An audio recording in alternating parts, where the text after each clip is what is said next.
And welcome to the Pekin First podcast. My name is Josh, and I get the absolute pleasure of serving as the online ministries director right here at Pekin First. Hello there, Josh, and hello, everyone. My name is Sean, and I get the pleasure of serving as the pastor here at Pekin First. All right, and this is episode 54 called Expectations.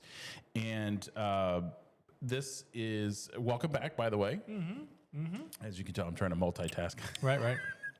Welcome back. We had Emmy and Sadie Delgado on last week, Right. and you took a little bit of a breather, Yep. and it was a great episode, so It welcome was. back. Well, thank you. And that's kind of my highlight of the week, too, is my little break there. Is two parts. I got to go to Nashville and see both of our grown kids and their significant others, and we celebrated my daughter's birthday. We had Thanksgiving together, and then we got to drive back and see the beautiful snow that fell on Saturday and just watched it accumulate. And just a great, a great thing.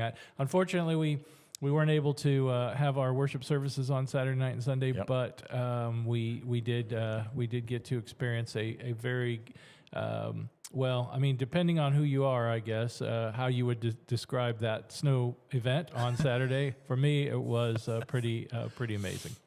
Yeah. So we also got to spend some time with family.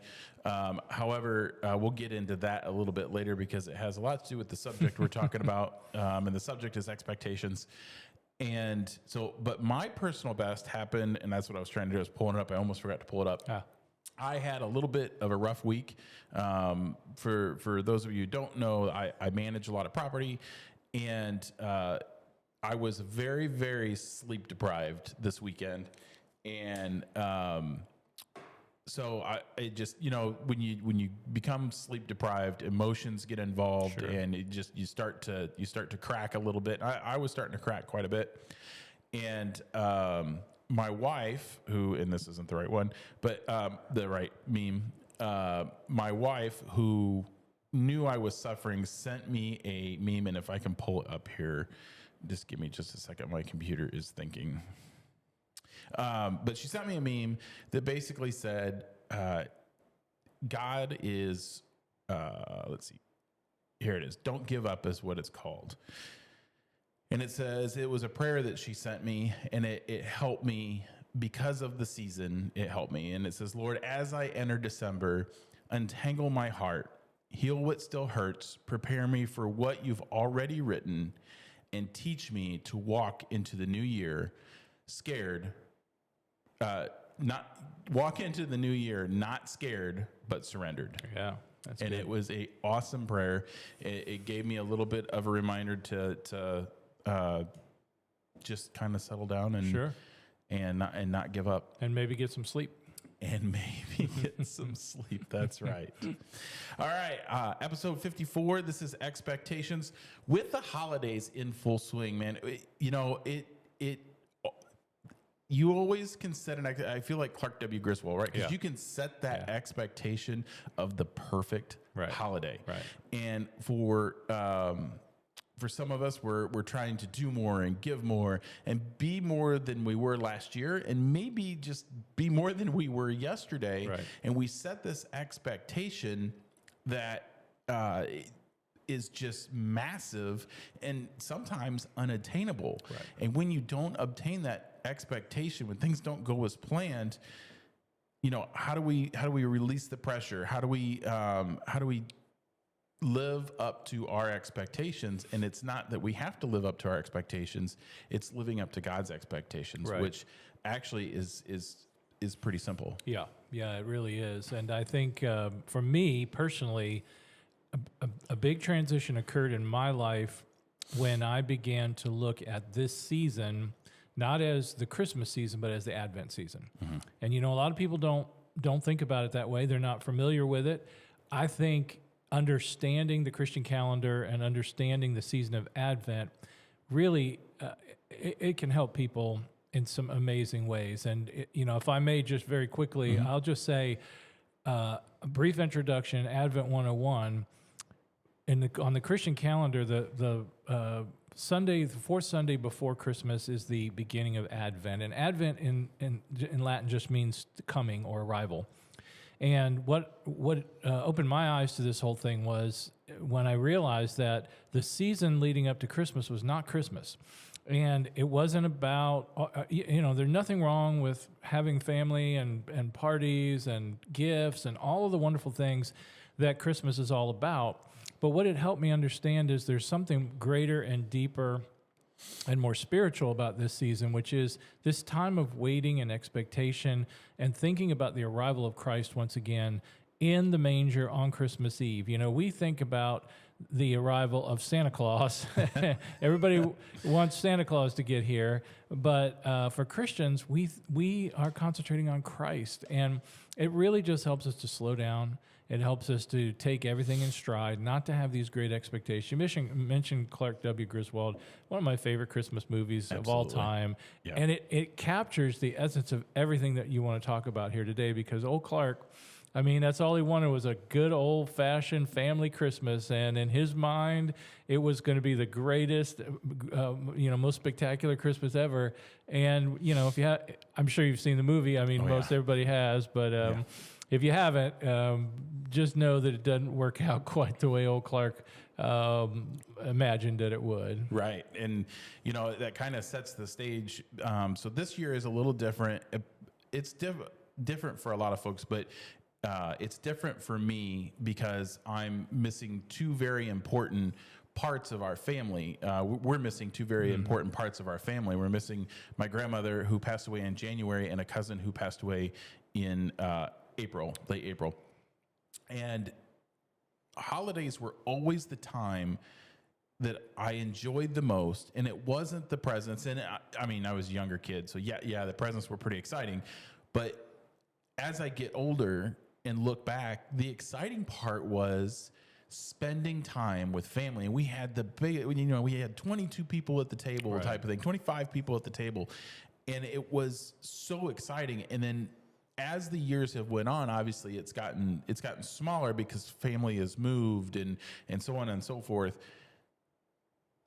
So going into this year, I realized that I had never traveled for a holiday. I had never traveled for Thanksgiving. I had never traveled for Christmas. I'd always been in Central Illinois, primarily in Pekin and Delavan. That's where I spent my holidays. And this year, we all split up. Like there was no Thanksgiving dinner here for my family in Central Illinois. And it was weird. And I had set the expectation in my head that it would always be that way. Right. And that's what brought all this up, is I had set that expectation. So we traveled to North Carolina. We left Tuesday night and got there Wednesday.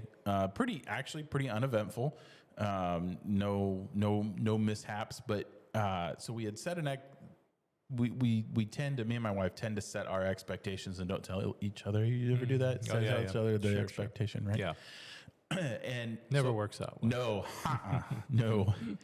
And I went into this probably a little grumpier than I should have, just because I didn't know it at the time. I didn't know why, but it was because everything was changing, and none of us do change well. Right. So anyway, we went to her sister's and set an expectation of the perfect Thanksgiving, right? And which it wasn't. Yeah. It was, spending time with family was awesome. It was different for me, but good for her, and good for me. I enjoy the family. It was just different, and it's a hard time of year for a lot of people. Right. Yeah.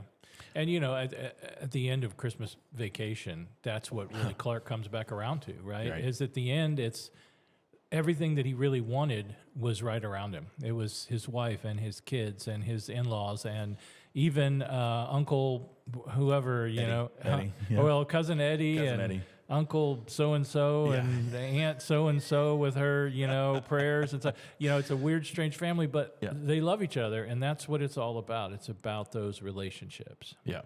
So, so just kind of to give you an idea, because I did send you a synopsis of this. And so kind of the way this went down is we travel, my middle stepdaughter, who is exploring the country, which is awesome.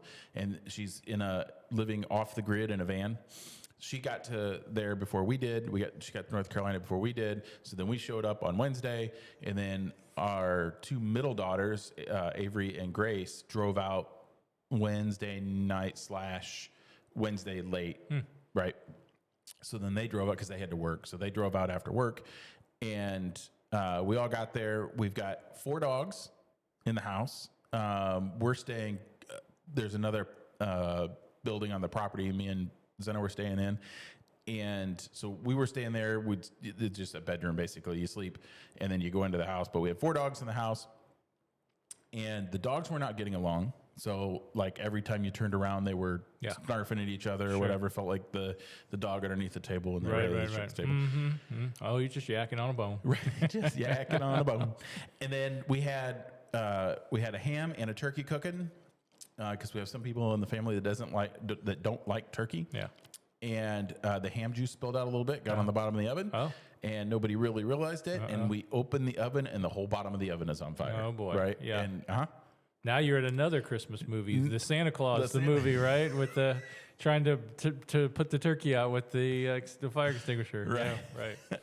So got a fire in the bottom of the oven. It ended up being but we had the smoke. We had the fire extinguisher out. We were ready because it was not slowing down, and then finally it started to slow down. Right. But and you all didn't go to Denny's after that, then? We all right. Not, so no, it was either that or. Waffle House or something. Yeah. With the Chinese place. Yeah. Oh, right. Yeah. That was closed though, right? Yeah. So then we wake up. We're supposed to come back Saturday.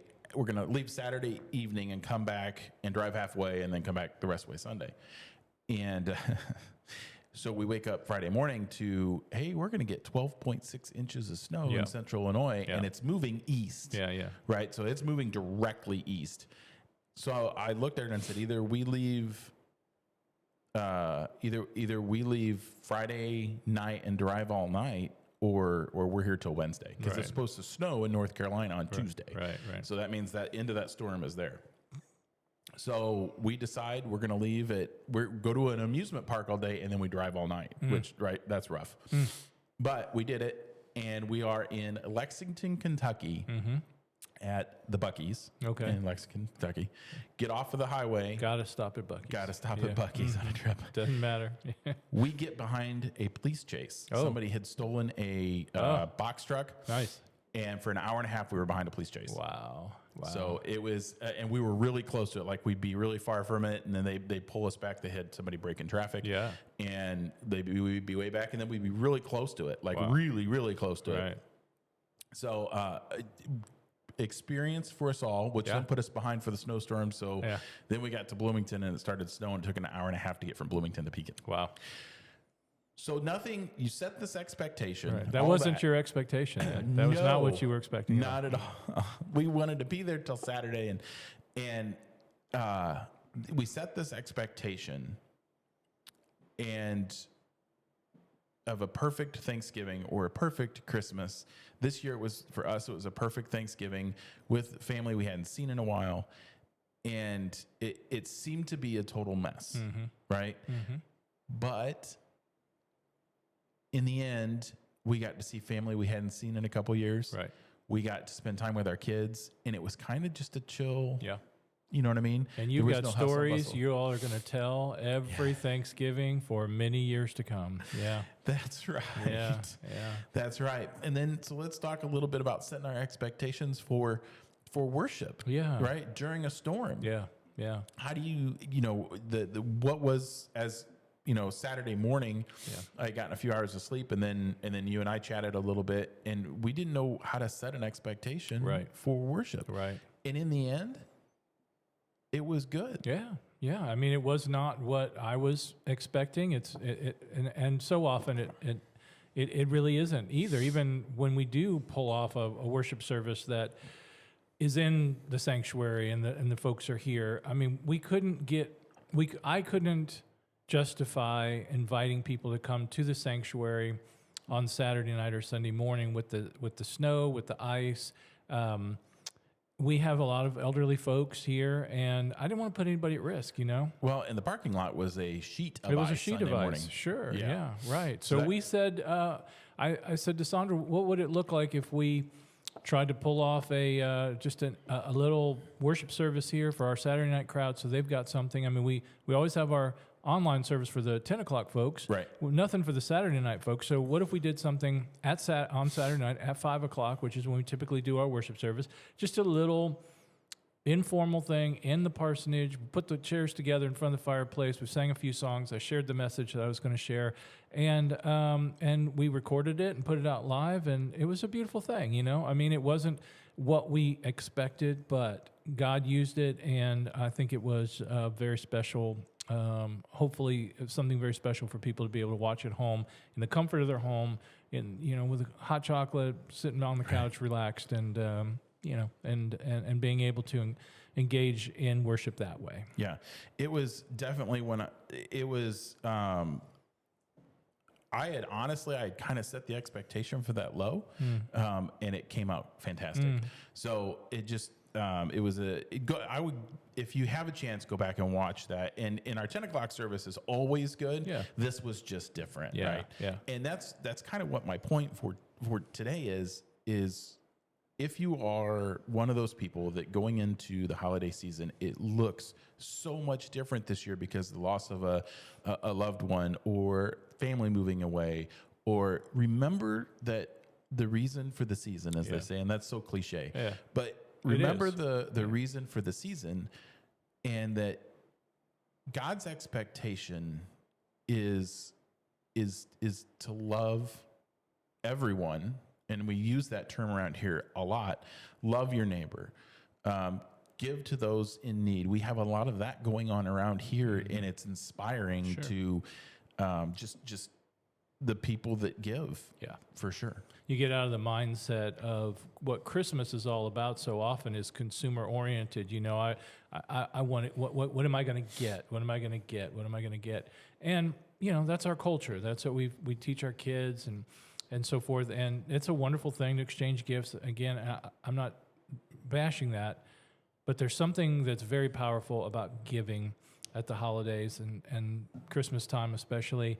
And, I was just thinking, I hadn't thought about this before, but I was just thinking about this idea that when the very first Advent, when God becomes a baby, when God comes down and incarnates God's self in this little baby born in Bethlehem, the expectation of what the Messiah was going to be was so completely different than what God chose to do. I mean, nobody was expecting God to show up in a manger, being born and laid in a feeding trough in the middle of nowhere, and that the first people to hear about it would be the shepherds out in the fields. I mean, God's constantly... Please hear this. God is constantly doing stuff, acting in ways on our behalf that's good for us, that is not what we are expecting at all. God is a God of great surprises. God is a God of mystery, and God is a God who is going to shatter our expectations every single time. So know that God hasn't forgotten you. Know that God has not abandoned you. And be prepared. Be prepared to be surprised again this Christmas and to go into it with very little expectation, and then afterwards go back and look and say, where did I see God in all of this, and how do I feel as a result of that? How do I feel about not having great expectations so that they don't get knocked down, and to trust that God is going to do something great in my life? Absolutely. I heard a quote just this morning, yesterday morning. I was working out and I heard a quote, and it was, "God got you to it; He'll get you through it." Yeah, and it resonates with the expectation we set. God doesn't expect perfect, right? and that's what the reason for the season is all about. Yeah, and there's nothing wrong with planning. I mean, we want to plan. Right. We want to have our goals about how we want things to turn out or what we'd like to see them turn out, but handle them loosely. Just say it's going. God's got us here. God's going to get us through this. It's going to be just fine. And ultimately, what we'll find in the end, almost all the time, I would even say all the time, is that it's better than what we ever expected. Absolutely. Absolutely. All right. We got plenty going on around here at Pekin First. I do want to say, if you're catching this on Thursday night or Friday morning, the small business Saturday kind of got pushed, and I like to plug small businesses. There's nothing wrong with big businesses, Cheers. But yeah, that's right. Coffee Connections today. It's providing coffee for the podcast today. That's right. So shop small business this Saturday. You couldn't do it last weekend because of the snow. So do it this Saturday, and then Christmas on Court is Friday night as well. So all kinds of good things happen around the community. Check out the church's webpage. I just updated it with all the things going on. Order your poinsettias, give to the Timber Creek, all kinds of things going on. For sure. You guys got a big weekend coming up too, yeah? Yeah, we got a lot going on this weekend. We got a wedding here. We've got our open house on Sunday at the parsonage, planning for next week's volunteer dinner. There's a lot going on, and you did a great job covering all the bases on the Monday rundown. So if you guys need to know, want to know what's going on, you got so many options. You can go to our website, which is a great place to go. Follow us on Facebook, and then listen to the Monday update. It's going to give you all the information about what's happening that week. So absolutely. And I do have a little bit of a final thought. So I felt a little stuck this week, and that was part of my frustration. And as I get to the age that I am, I don't know if it's an age thing or what it is, or a mental thing, but I constantly feel stuck. Right. And we did a thing around here at the church called Unstuck. Not that it was a couple years ago. It was before COVID, so it was quite a while ago. But we did a thing called Unstuck.